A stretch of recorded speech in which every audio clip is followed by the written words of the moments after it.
शादी पर बिहार हो गए तब भोले लपाट माथर तुरी। अभी अभी टूरी के 1 महीना पहले बिहार हो से भाई। तो एक बार जोरदार एक शादी के ताली बाजना जी संगवारी हो। लेकिन शादी से पहले ये तो मन डबल रही से भाई। अब 2.5 घट गए भाई। ओकरो ले एक बार जोरदार ताली बाजना चाहिए। हीरे मुटियारी टूरी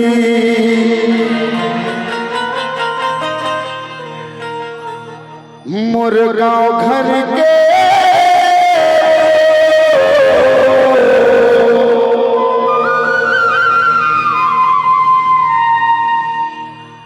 और तोर खातिर हो गए बदना।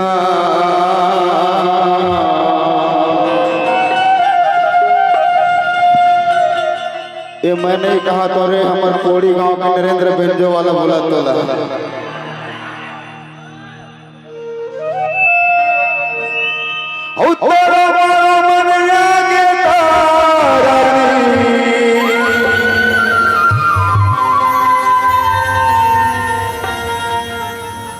चल भग जा फूले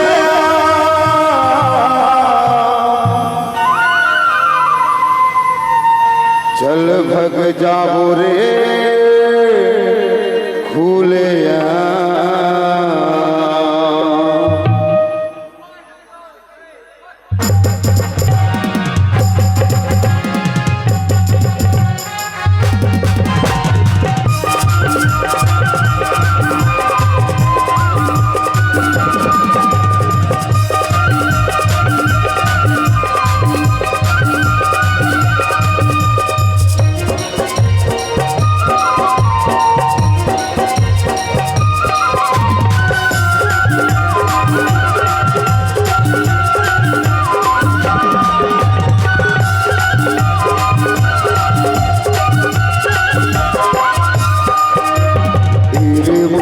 दूरी गाँव घर के वो यारी दूरी गाँव घर के वो तोर खातिर हो गयो बदना।